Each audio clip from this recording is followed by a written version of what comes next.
Welcome to Grip Grind Glory, where grapplers train with purpose and grow through the grind. And now, your host thought-provoker and fellow grinder, Anna Janovics. Hi everyone and welcome to Grip Grind Glory, the podcast.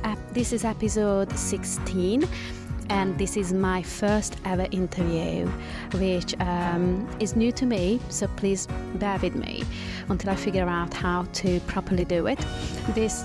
My first guest is Balazs Csepes from Hajime Judo Club, operating across North Yorkshire and Leeds. Well, just enjoy and let me know what you think. Hi Balazs, welcome to Grip Grind Glory, the podcast. Thank you very much for coming in the studio today to talk to us about your judo journey. So let's start at the beginning of your whole journey. When did you start judo and what did you find hard in those early years, not just on the mat, but maybe off the mat as well? Can you just give us some background info of, where you come from and how did it all start? Hi everyone, my name is Balázs. I started judo when I was 5 because my older brother did judo back in the days, so my parents thought it can be something good for me as well. So they took me down to the gym and I just loved it every single moment. To be honest, I don't even remember if I found anything hard during the early days. I was so young. Everything was new for me. I just felt it's good for me. The techniques, the games, everything just made me happy. So yeah, that was it. And was your brother always there with you, or did he went along with you on this journey? He was there for a couple of years more. He was very good in competition. I think he could have been a very, very good judo player. But he was older than me, and back in the days, the system was, I think it worked well. So they separated us into year groups. So while I was still in the early years, and long time ago, it was more than 35 years ago when I started, we didn't do competitions until we were 10. So by the time he was in a older group, we trained separately. Then I think it wasn't for him. He just stopped. I stayed in the gym, in the dojo. I loved the team. My coach was very, very good. It really made me feel like a second home. So we didn't even think about it, what's going on. He stopped, that's fine. It didn't matter to me from this point of view. So I wasn't alone, if you meant this. He was at home. Sometimes he came down to the competition and so we know that you are from Hungary originally. You work in the UK judo system. You have been for the last 8 years or so. What do you find the biggest difference between people's perception, mainly in judo, is, not just toward the sport, but how they approach the daily trainings, either at the beginner level or later, or what are the biggest differences between the Hungarian and the English approach? So yeah, for me, as I remember when I was a kid, technically we choose one sport, and if we liked it, we went down as many times as we could during the week. It didn't matter if it's hard or if we had harder periods. We loved it, and we stick to it. So what I see in here, the kids are not committed enough. I mean, they want to try everything, so they do 5-6 different sports during the week, and they look at every sport like a hobby. So they don't know exactly what they want, or their parents don't know what they want. It's just a little bit strange for me. I think if they just would pick one of them and try to get better in that sport, maybe it would be different, but I don't know. So now I just need to accept this situation. So that was one of the biggest change in my mindset, because as a kid I was more like a competition focused judo player, and that was the main thing. We trained for competition. We wanted to be better in every part of the sport, while over here I had to accept people are not ready to take it more seriously. So, and most of them only trains once, maybe twice a week. So I had to accept it and change all of my mindset. And it was a good change, I think, because I understood judo is much more than competitions. So it has a lot of benefits for everyone, for kids, for adults. Anybody who tries judo has something to offer. You know what I mean? Fitness, problem solving skills, community, friendship, a lot of things. So I'm not saying it's a bad thing, but it's a little bit different compared to the Hungarian approach. So do you say you were, like, your progress was measured via competitions back in the days? And if that's not the only way, you just realized, hey, that's not the main thing in judo. But I suppose people still want to see themselves progressing in a way, and there is a system in judo. We know that the grading system is there. But let's say someone joining at a later age, and they're even kids, as I understand, they don't always want to compete, and they adults might not be interested in grading. What do you think the best way is to measure their progress? If they don't want to compete, they don't want to grade, what do they do? How can they measure their progress? So yeah, it's not an easy question, because everybody is different. But like I said, me as a child, we were so competition focused, and that was the main thing. We trained to get better, to win the competitions. I think it was a great thing, because we could motivate each other during the practice. But I can understand competition is not for everyone, and just one mistake, they can get injured, and everything is over. But I think there must be something that shows everybody, shows you improved. I know a lot of people think grading is the best way, or they don't care about the grading. But let's be honest, when you go for a belt, that means you had to learn those techniques.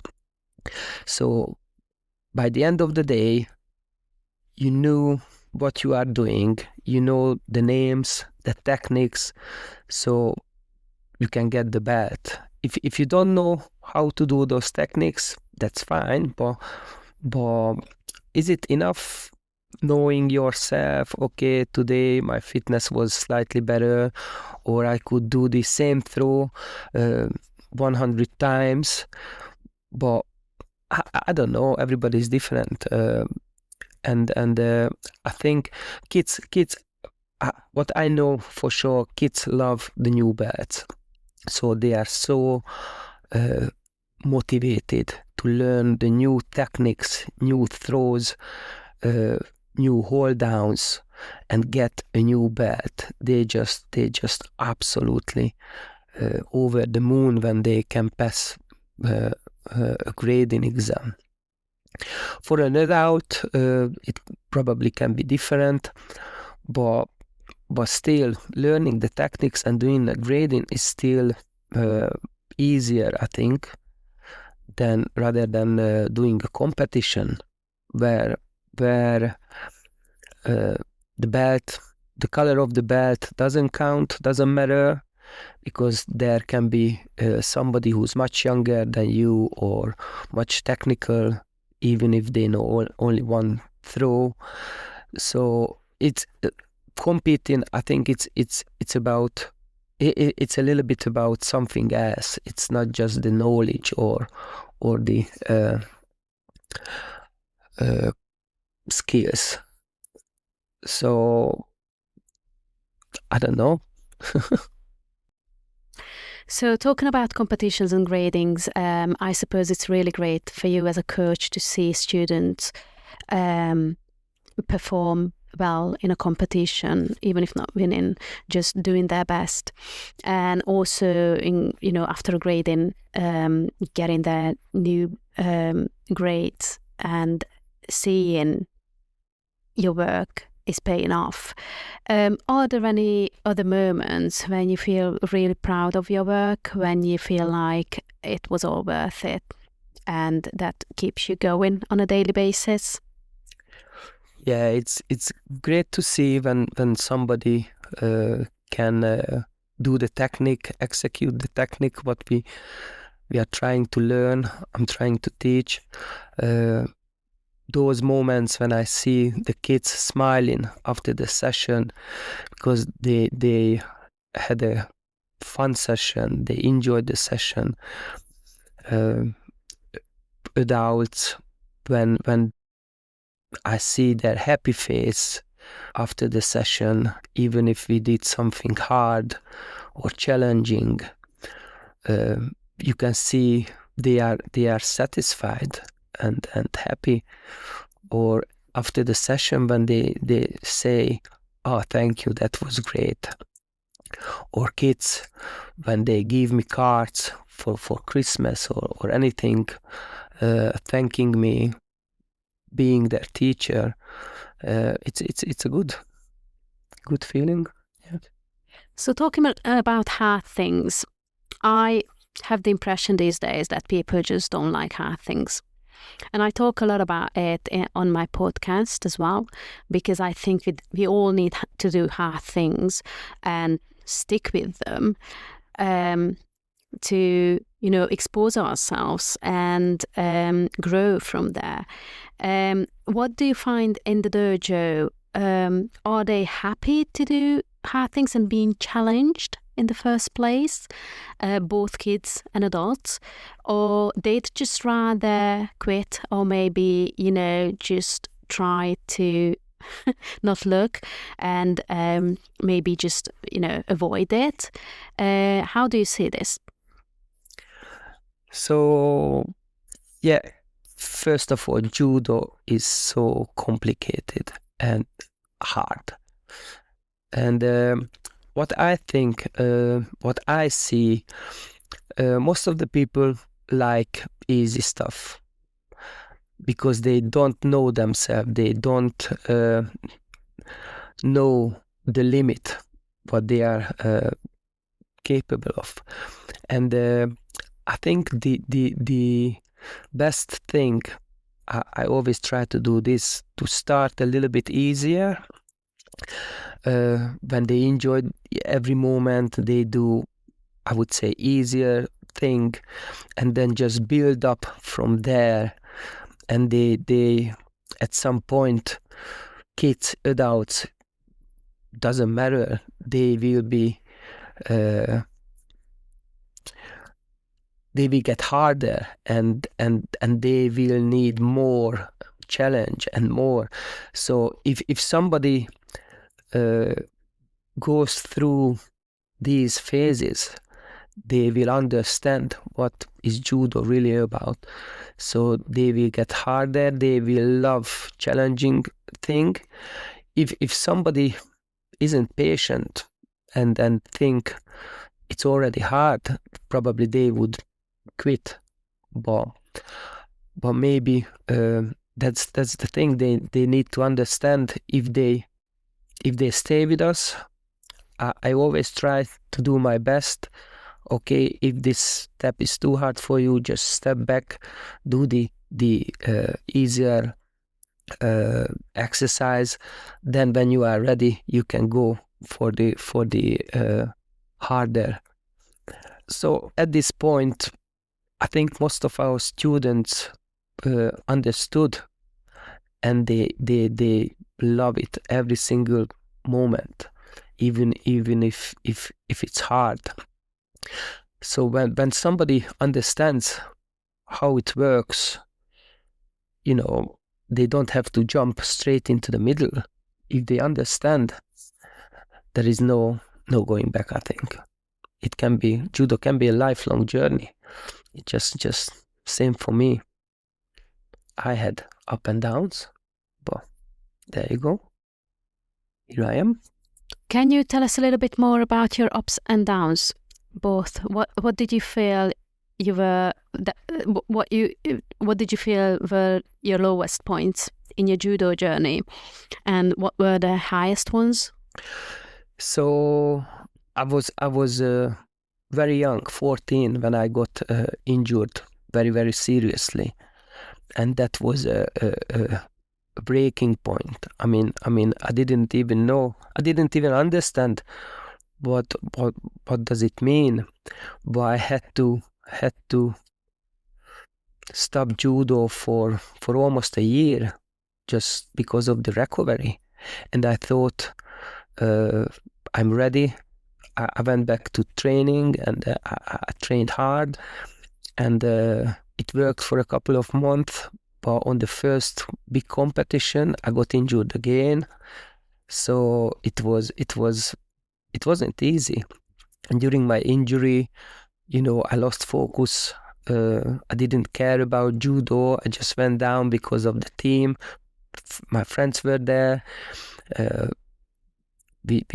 just did the strength training, but as a judo player, I didn't even think about myself going back to the mat, onto the mat. And that was the time when my opponents got much better. They got good results from big competitions.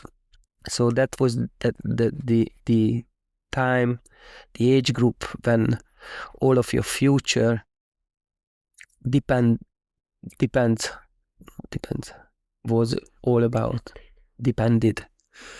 in your international level. But after the injury, I felt good again.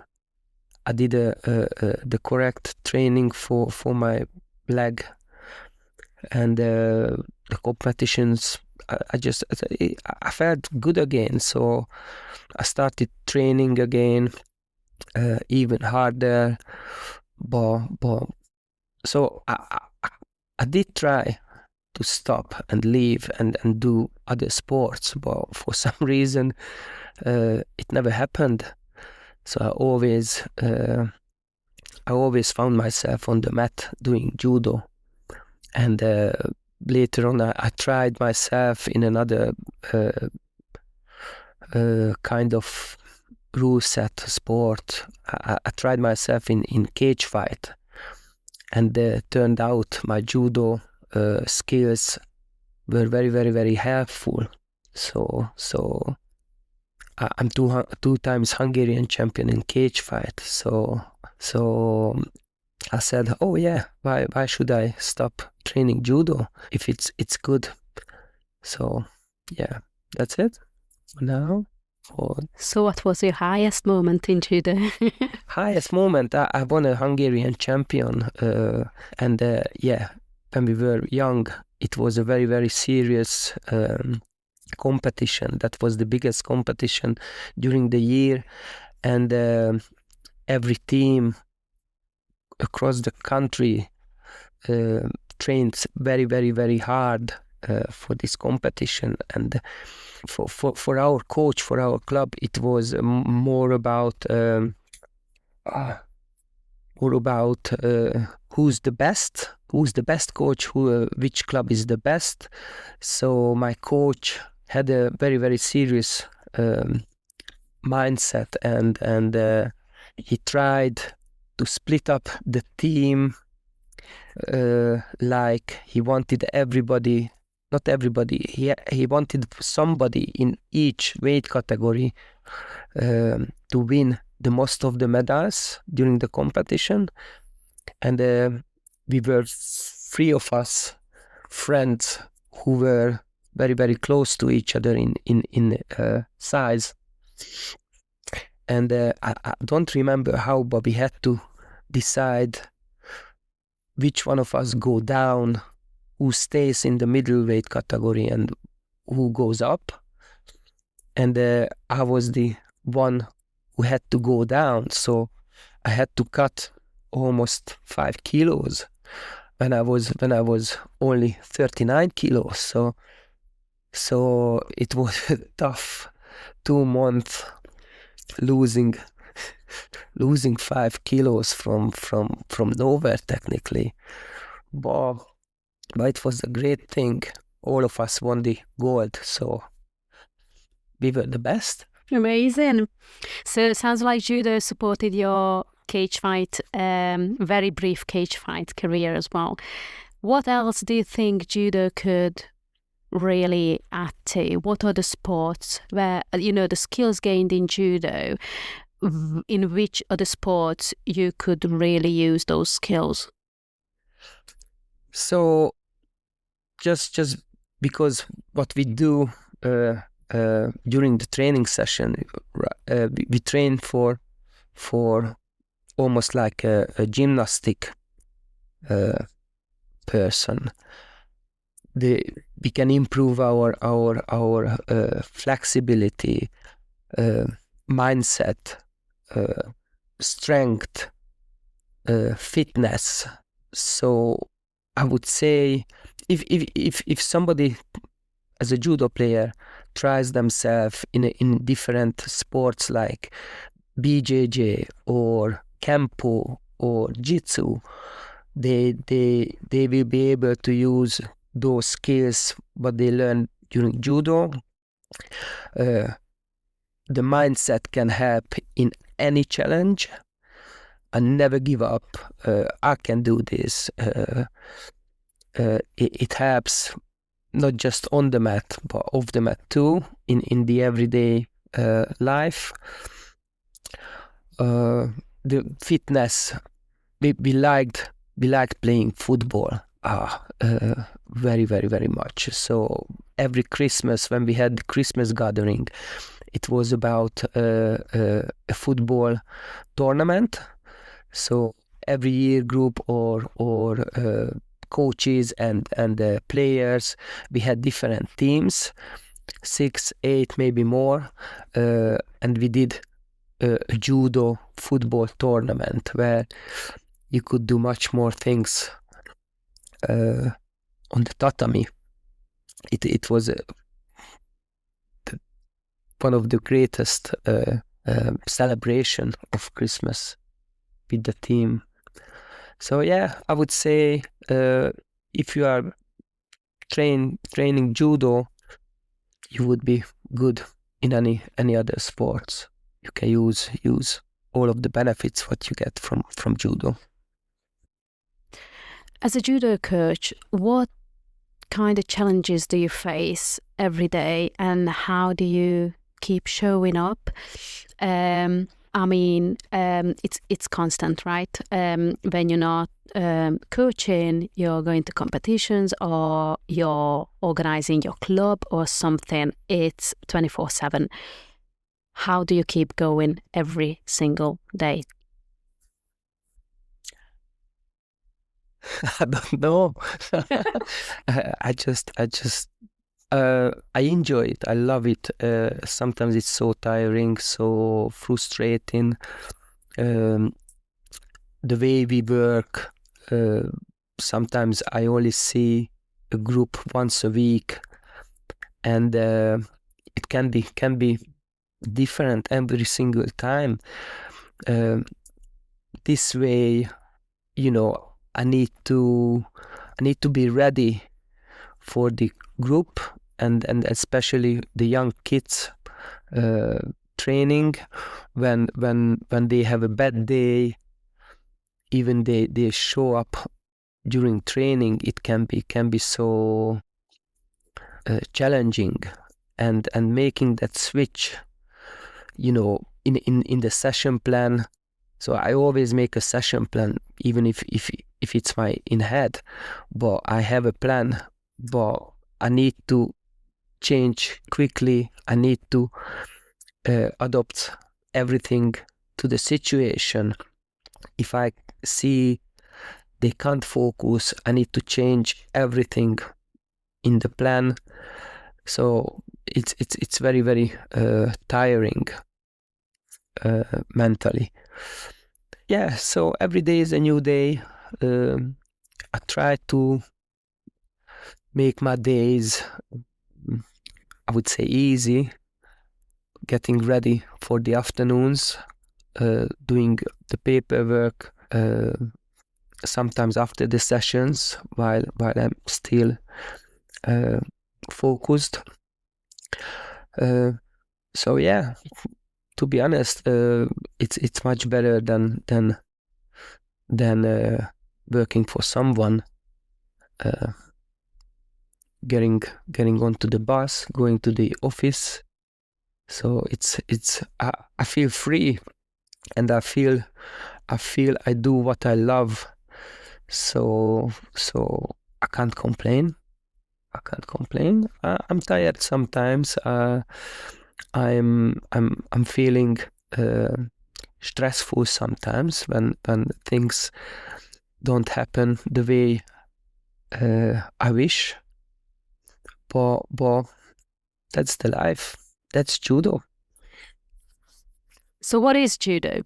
Not just for you, but what would you say to someone, just, in one sentence, if you had to sum up, what is judo? Judo is like life, I think. So you need to solve problems. If you are a player, you need to solve problems during the randori.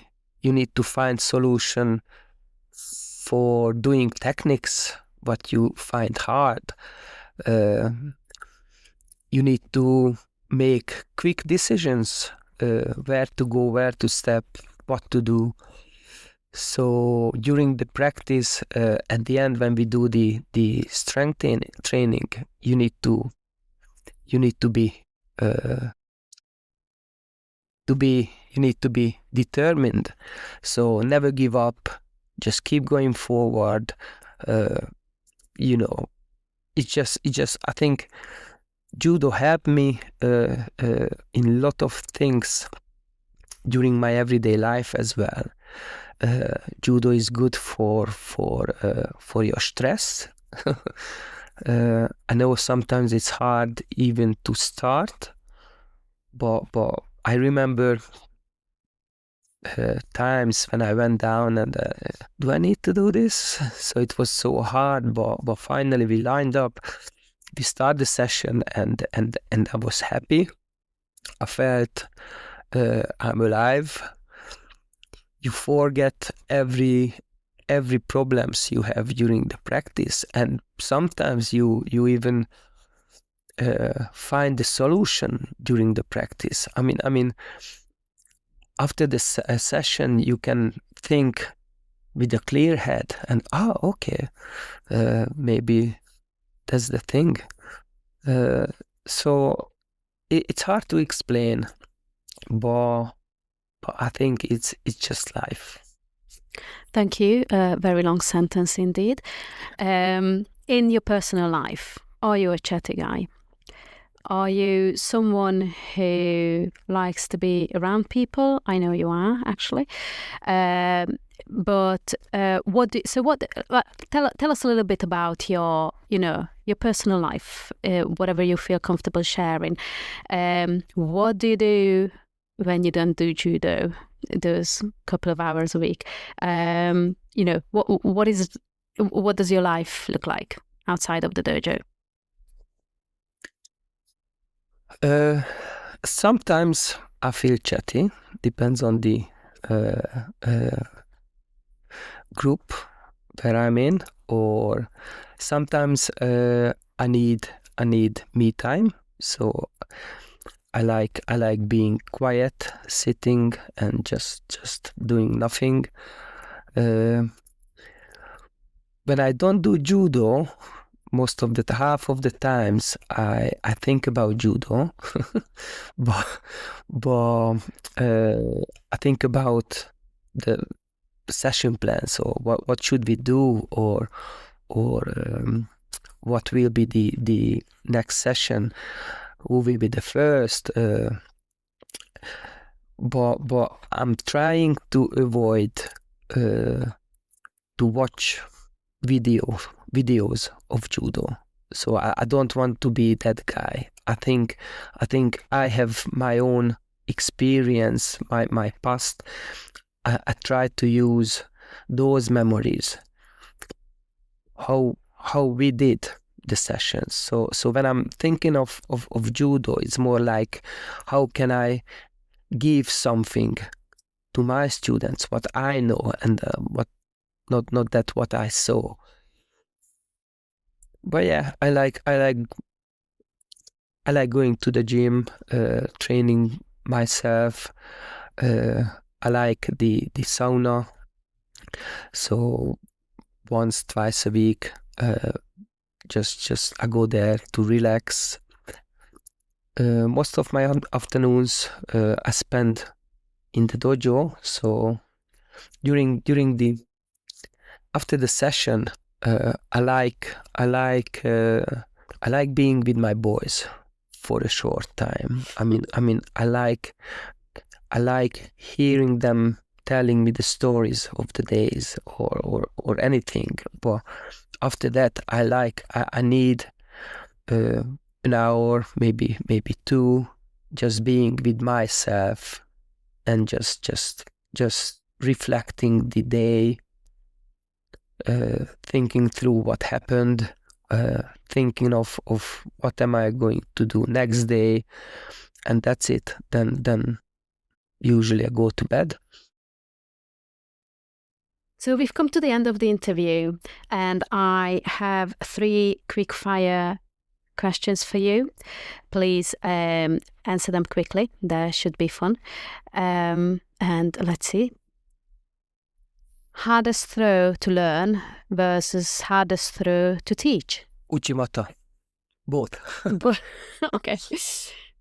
What is the most underestimated quality in a judoka? Quick thinking. What do you think judo will give you for the rest of your life? Quick thinking. Come on now, something else. No, the problem solving. Okay. Well, thank you, Balazs, for coming in the studio. I'm sure it's not the last time, but it was the first one. It's been a pleasure talking to you. And, well, good luck with the club, and we'll see you another time. Thank you for having me. See you. All right, guys, that's it for today. I hope you enjoyed it. Our first interview. There will be more coming. Stay tuned in, and until then, well, until next week, let's grip, grind, and glory. Bye.